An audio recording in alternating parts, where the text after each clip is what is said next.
From the back door, it's about 150 yards across there to the gym. We could see the truck pull up, and there was a shed at the end of the gym that they kept old equipment in. We seen the black guys get off of the truck, go in the gym and throw something silver looking over in the back of the truck. And the truck pulled off there, and went back to the front door. We could see the truck as it come back through Glendora going north then straight. This woman named Mary, she came up, she said, y'all heard about what happened last night? I said, no. And they said, yeah. I said, you know, J.W. and them went over the monies and killed a boy and put him in the river. Put him in, well, it wasn't a river, it was Black Bow. This little gym was a big old, it wasn't a small gym, but it was built out of oak plank, you know, with oak. And so me and old man Sweden and a guy called Junior, we tore all the planks off of it and tore all the wood off, you know, and we rebuilt it again.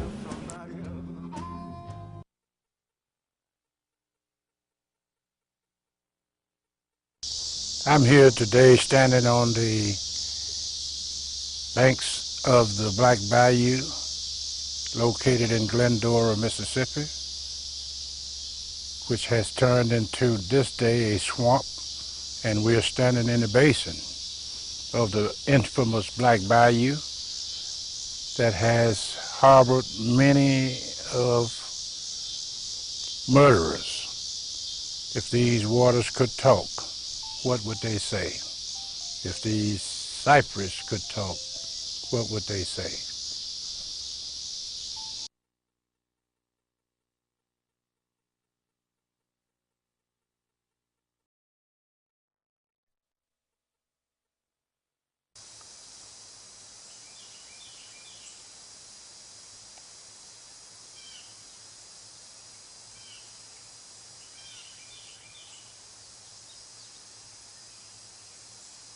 Emmett? Yeah, but I just laughed because I kept him in trouble all the time. You kept Emmett Till? I kept him in trouble all the time because I would start stuff and run home. And he could do whatever he wanted to do, but nobody else was going to do it.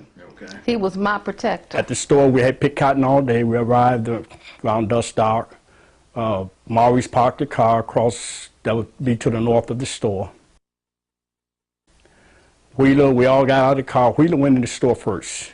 I went in the store and then he came in. When he came in, I remember being alarmed, but I left him in there, you know, because you can't control Emmett. You don't tell Emmett what to do. I wasn't about to try it anyway.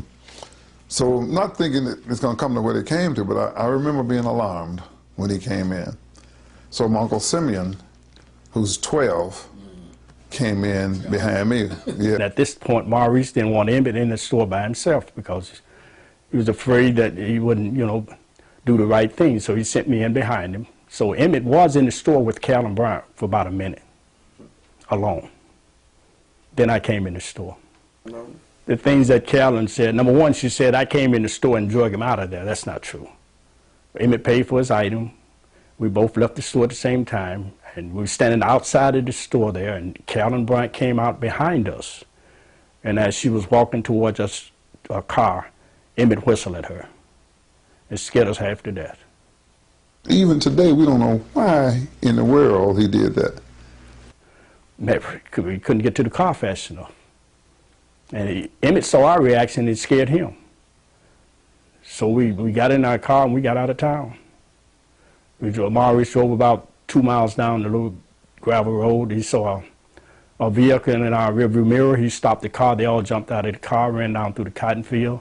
And I stayed in the car. Figured I could hide in the back seat. But it wasn't Callan's husband. It was one of our neighbors going home.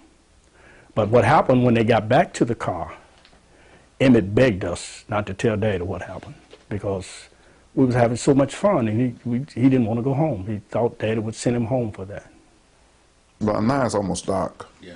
And so we regrouped at the edge of the road, and that's when I remember those cotton bolls were not all the way out. And you ever run through a cotton field when the cotton bowl's not all the way out? Man, they'd be beating you, beating your legs.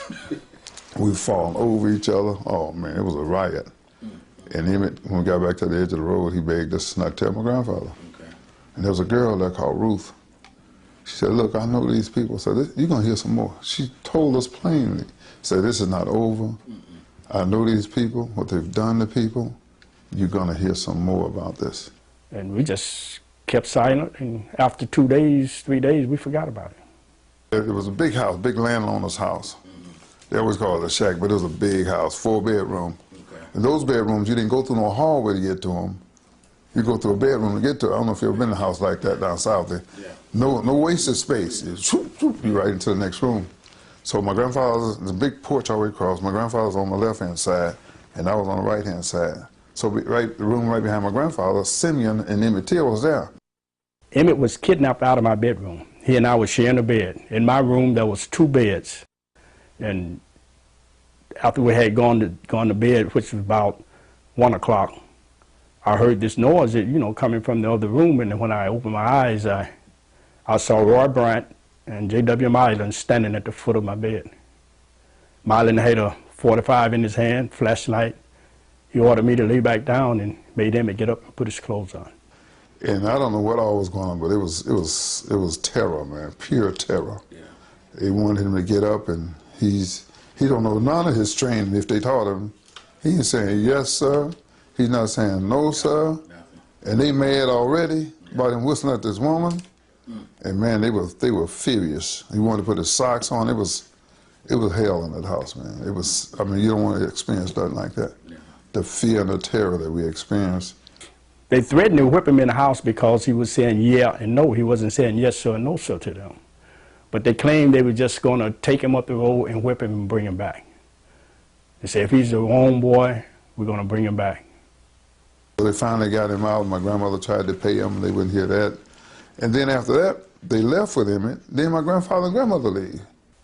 It was, my mother, number one, she was so scared and hysterical, she just didn't know what to do.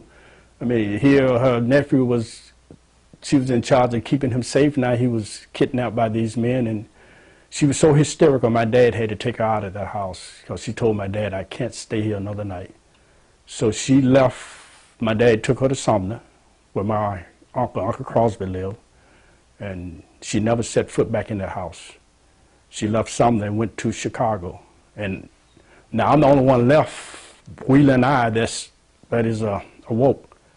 And Wheeler didn't say anything, I didn't say anything. I laid in that bed waiting for them to bring Emmett back, but it never happened. So they didn't come back, and it seemed like daytime would never come. It was just dark forever, looked like, because all this is happening, it's just dark. You feel better when the daylight started coming. So daytime came, and Curtis, he was graduated from Crane High School. Anyway, he called his mother, and then she called Emmett Till's mother. Then my mother called back and had my uncle, who just died in December. He's like 97, one of my daddy's brother.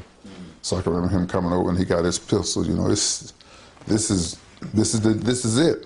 You got to be willing to die to do what you got to do. So my mother asked me to take me to my uncle that was 105, just died, took me up to his house, and I stayed up there and didn't sleep. I didn't sleep probably for 24 hours or more. I heard this beating, this boy, it was beating and beating, and it's screaming, and I said, oh, what's going on here? I said, I'm going to mount, I said, I'm going to go up and tell Miss Mandy. That Mountain and Brown up there beating somebody in that barn. So, and I told her, she said, well, come on back, let's go and see. Oh, we be slow and nervy, come on by and we'll see, can we see anything? When we got back up there, everything was quiet. Okay. Everything quiet, so that pickup truck, 1955, green pickup. And I was having to look up, J.W. Milan came out.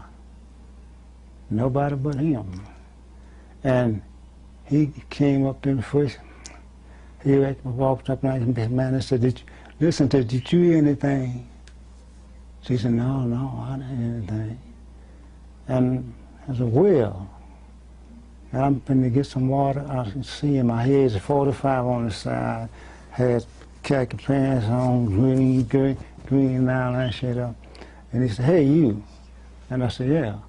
He said, did you hear anything?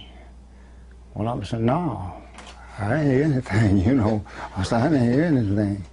So, and later, I had to go went on the store, came on back, and I told my grandfather about it. And he said, look, so I'll tell you one thing. He said, you keep your mouth closed. I was 6 years old. And my father worked on the railroad, but he also sold corn whiskey at the house. And on Saturday night or Friday night, whenever there were people in town, he would get up early that next morning to beat the other guy in Glendora that was selling corn whiskey from picking up the seal bottles, which the bottles they bought out of the store, and there was little nickel milk bottles. He would pay me a nickel a bottle, and we'd go home and wash them out the pot, and he'd put his liquor in them. So we got up about 4:30 that morning and walked all the way to the north end of Glendora. And when we proceeded down there was nothing, nobody on the street. And on the way back to the 3 little blocks, whatever Glendora is, I would go between the stores and the garbage, picking up bottles, putting them in the bag with Daddy. As we got about halfway back, we seen a pickup truck pull in front of J.W. Milan Station. It parked between the gas pump and the station door, and, you know, small space. And there was 2 black guys sitting. One of them was sitting in the bed of the truck with his feet over in the truck, and the other one was out leaning on the back end of the truck. And as we approached the truck, being a 6-year-old boy from the back, I remember standing behind the truck and see that GMC on the back of the truck. And there was blood dripping out of the tailgate of the truck onto the sidewalk. It wasn't about the size of a 50-cent piece, but I was staring at that blood, and the green flies had started flying around.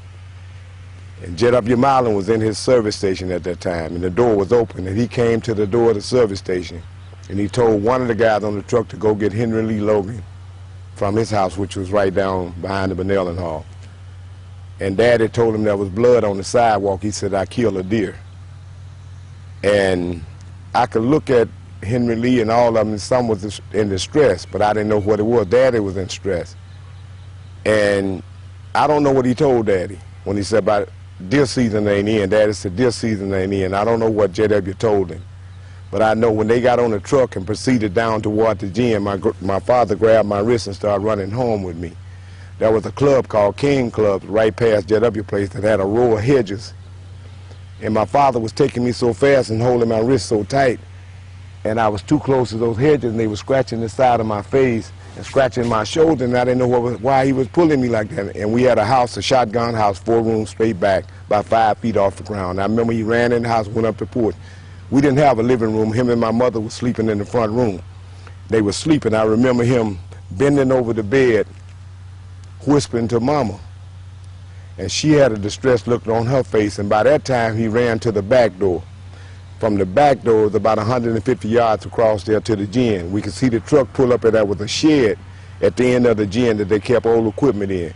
We seen the black guys get off of the truck, go in the gym and throw something silver looking over in the back of the truck.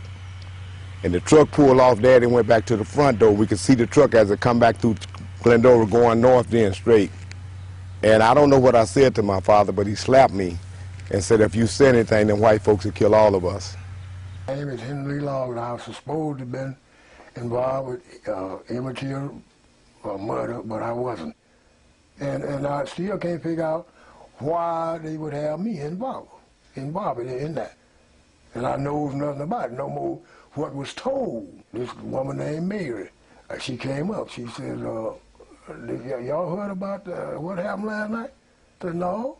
And they said, yeah. I said, you know, J.W. and them went over to Montes and killed a boy and put him in the river. Put him in, well, it wasn't a river, Black Bow. So I said, no, we ain't heard nothing about that. And so she said, said 2 tights there, that shoe laying down. I said, that's a shoe that boy had on. So they went to this boy's grandparents and asked about him. Said, his granddad said, he's in there asleep. Said, what's wrong with him? Said, well, wake him up. We're going to get him out of there and take him and put him in the river down there. So he said, no. Said, no, white folks don't do that. Now, that's what they say, he said now. Said, don't do that. So I'll, if you let him stay here in the morning, I'll put him on a bus and send him back to Chicago.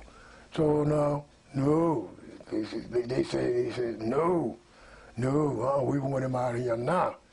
and said, I don't want to lie, I think they said that one of them hit the old man, the boy's granddaddy. Said, you know, I reckon he didn't want him to beat him up, either kill him. And they got him out of there, and so, well, they said that the boy was fighting him, but he couldn't whoop him all. That's what they said. Now, I'm putting that in the beginning that they said. Now, if I'd have been there looking at it, it'd have been a different story. So, but now, why, I still can't say it. Can't figure out why would they have me involved, and I know nothing about it. I worked down at the store. The mama had a store, and they had she wasn't retarded, you call her Mongoloid sister. And I'd go down there, and they'd pay me to go down there and keep her company. The mama would tell me, she told me to come and keep her company, just talk to Marlon mama, And so I was down there that day, and we was playing a game in the store, and the telephone rang. Miss Marlon came out the kitchen and grabbed the phone, and she turned red as a peak. She said, "You did what? You did what?" And then she said, "What?" And then she said, she stood up there a while, and then she said, "Look, everybody be here. Come here. Everybody come here. I'll take care of the rest." She hung up the phone, she paid me, and she told me, "Don't come back, I'll call you." And she was trembling, and when I went to the door, she was back on that phone calling the sheriff. I told Dad, came home, I told Dad and Mama, I said, "Mama, Daddy, something has happened, and it's bad." Daddy said, "What you think has happened?" I say, Miss Marlon got on that phone, she's turned red as a peak, her eyes got big, and she told everybody to come there. He said, talking about them boys, said, "Let me get in the road and see what's going on." That's who she telling to come there. And I said, when I got to the door, she paid me, and when I got to the door, she was calling the sheriff. He said, "Calling the sheriff?" So by the time Daddy got on, the sheriff passed. Well, it was just an army of cars, but about, I don't say an army, but about 3 or 4 cars coming by. And Daddy says big, so him and Cousin Hayden, they got together and they went on down. They said every mile and every Brian, everybody's down at that store. It looked like a association. And the next thing we heard later, that Emmett Till had been killed.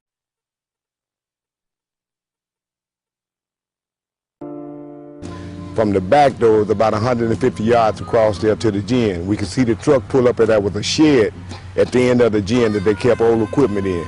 We seen the black guys get off of the truck, go in the gym and throw something silver looking over in the back of the truck. And the truck pulled off there and went back to the front door. We could see the truck as it come back through Glendora going north then straight. This woman named Mary, she came up. She said, "Y'all heard about what happened last night?" I said, "No." And they said, "Yeah." I said, "You know, J.W. and them went over the monies and killed a boy and put him in the river." Put him, well, it wasn't a river, it was Black Bow. This gym was a big old, it wasn't a small gym, but it was built out of oak plank, you know, with oak. And so me and old man Sweden and a guy they called Junior, we tore all the planks off it and tore all the wood off it, you know, and we rebuilt it then.